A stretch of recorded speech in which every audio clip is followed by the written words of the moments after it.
Hello everyone, good morning. आज हम लोग बायो में एक नया टॉपिक शुरू करेंगे। इसके पहले हम लोगों ने फर्टिलाइजेशन पढ़ा था, फर्टिलाइजेशन इन फ्लावरिंग प्लांट्स। अब पढ़ेंगे कि जर्मिनेशन कैसे होता है सीड्स में।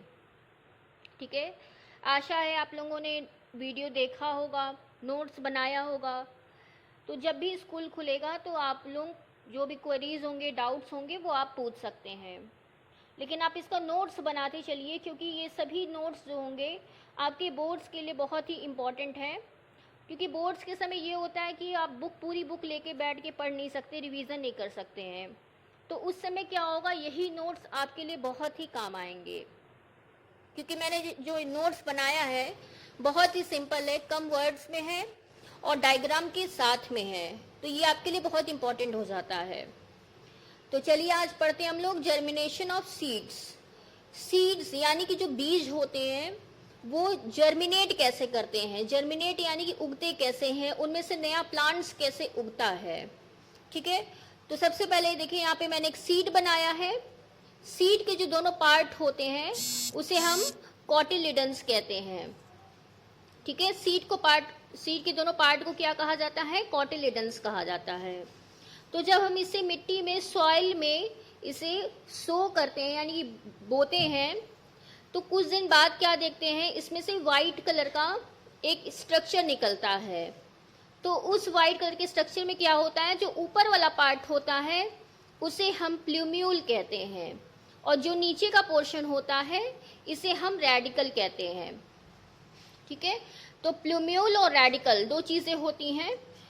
फिर क्या होता है, प्लूम्यूल से ऊपर वाला जो पार्ट है प्लूम्यूल, इससे क्या होता है, शूट वाले पार्ट का डेवलप होता है। यानी कि जो प्लूम्यूल है ये शूट में डेवलप करता है। शूट क्या होता है, प्लांट का वो पार्ट जो मिट्टी के ऊपर उगता है उसे हम शूट कहते हैं। तो शूट में क्या आ जाएगा, आपका स्टेम आ जाएगा, लीव्स आ जाएगा, फ्लावर्स आ जाएंगे, तो वो शूट हो गया। तो होता क्या है कि प्लूम्यूल से शूट का या स्टेम का फॉर्मेशन होता है, और रेडिकल से क्या होता है, रेडिकल से रूट का फॉर्मेशन होता है। तो देखिए पहले प्लूम्यूल और रेडिकल छोटे थे, फिर ये डेवलप करके थोड़े से बड़े होते हैं, फिर फर्दर डेवलपमेंट होता है। तो देखिए आप, प्लूम्यूल वाले पार्ट से शूट का फॉर्मेशन हो गया, यहाँ पे स्टेम ग्रो किया और ये लीफलेट्स निकल गए, एक छोटा सा प्लांट निकल जाता है। उस छोटे से प्लांट को हम लोग कहते हैं प्लांटलेट्स। ठीक है, और क्या हो रहा है, रेडिकल से क्या हो रहा है, ये रूट का फॉर्मेशन हो रहा है। ठीक है, तो इस तरह से प्लूम्यूल से क्या होता है, शूट का फॉर्मेशन होता है, और रेडिकल से क्या होता है, रूट का फॉर्मेशन होता है। इसे आप याद कैसे रख सकते हैं, बहुत ही सिंपल सा ट्रिक है कि R फॉर रेडिकल हो गया और R फॉर रूट हो गया। ठीक है, और प्लूम्यूल से क्या हो रहा है, शूट का फॉर्मेशन हो रहा है। तो इस तरह से क्या होता है, फेवरेबल कंडीशन में, फेवरेबल कंडीशन यानी कि अगर प्लांट्स को जो सीड है उसे प्रॉपर अमाउंट में सनलाइट, वाटर, मिनरल सभी चीजें मिलती हैं, तो ये इसको कहते हैं फेवरेबल कंडीशन। तो फेवरेबल कंडीशन में क्या होता है, जो सीड होता है जर्मिनेट करके क्या बनाता है, प्लांटलेट्स बनाता है। तो इस तरह से सीड का फॉर्मेशन होता है, सॉरी प्लांट्स का फॉर्मेशन होता है सीड से। अब देखिए, जो हम लोग इसके पहले ने क्या पढ़ा था, फर्टिलाइजेशन पढ़ा था कि मेल और फीमेल गैमेट फ्यूज होकर के क्या बनाते हैं, एम्ब्रियो बनाते हैं।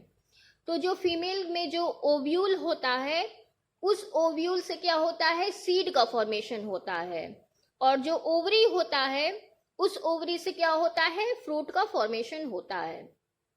ठीक है, वैसे तो इसके आगे बहुत सारा है, लेकिन मैंने ये वीडियो क्लास 10th के लिए बनाया हुआ है, तो बहुत ज़्यादा डिटेल में नहीं जाएंगे, क्योंकि यही चीज़ें फिर आपको इंटर कॉलेज में आप जब जाएंगे तो फिर आपको पढ़नी होंगी। अभी मैं बहुत ज़्यादा नहीं डिटेल में जा रही हूँ, सिर्फ बेसिक आइडिया दे रही हूँ, क्योंकि सिलेबस में आपके अभी इतना ही है। ठीक है, तो ये जर्मिनेशन ऑफ सीड हो गया। अब हमारा आज का दूसरा टॉपिक है वेजिटेटिव प्रोपेगेशन। वेजिटेटिव प्रोपेगेशन मतलब क्या होता है, प्लांट के किसी भी पार्ट से अगर आप एक नया प्लांट उगा लेते हैं तो उसे कहा जाता है वेजिटेटिव प्रोपेगेशन। इसके पहले हम लोगों ने क्या पढ़ा था? एसेक्सुअल पढ़ा था, सेक्सुअल पढ़ा था। अब है वेजिटेटिव प्रोपगेशन। वेजिटेटिव मतलब ये होता है बॉडी, प्लांट बॉडी। तो प्लांट के किसी भी पार्ट से, किसी भी पार्ट मतलब कि रूट हो सकता है, स्टेम हो सकता है, लीव्स हो सकता है, कोई भी पार्ट से जब आप एक नया प्लांट बना लेते हैं या नया प्लांट ग्रो कर लेते हैं तो उसे कहा जाता है वेजिटेटिव प्रोपगेशन। अब आप सुने होंगे कि जड़ लगाने से नया, रूट लगाने से नया पौधा उग जाता है। गुलाब का जब आप स्टेम लगाते हैं तो उससे भी नया प्लांट हो जाता है।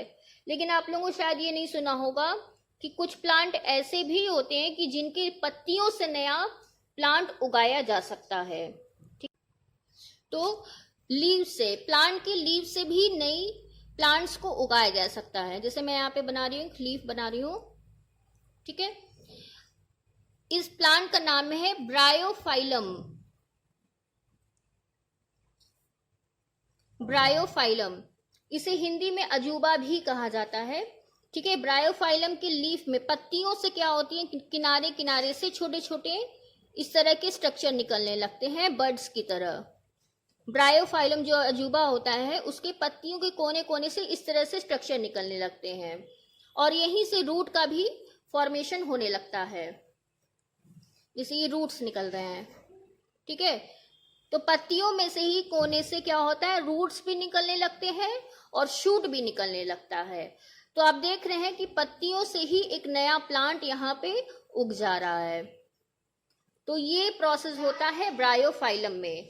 तो ब्रायोफाइलम में क्या होता है कि लीव से ही एक नया प्लांट हम लोग ग्रो कर सकते हैं, इसीलिए ही इसे अजूबा कहा जाता है, ठीक है। तो ये वेजिटेटिव प्रोपगेशन हो गया, मतलब कि प्लांट के किसी भी पार्ट से अगर आप एक नया प्लांट ग्रो कर लेते हैं तो उसे ही वेजिटेटिव प्रोपगेशन कहा जाता है। तो अब हम लोग अगले वीडियो में टिश्यू कल्चर के बारे में पढ़ेंगे। टिश्यू कल्चर बहुत इंपॉर्टेंट टॉपिक है ये, और बोर्ड्स में अक्सर ये पूछ लेता है 1 नंबर में, 2 नंबर में, 3 नंबर में, चाहे वो एमसीक्यू के रूप में हो सकता है या 1 वर्ड हो सकता है या फिर डिटेल में हो सकता है। तो टिश्यू कल्चर बहुत ही इंपॉर्टेंट टॉपिक है, उससे हम लोग अगले वीडियो में डिस्कस करेंगे। तब तक के लिए टेक केयर।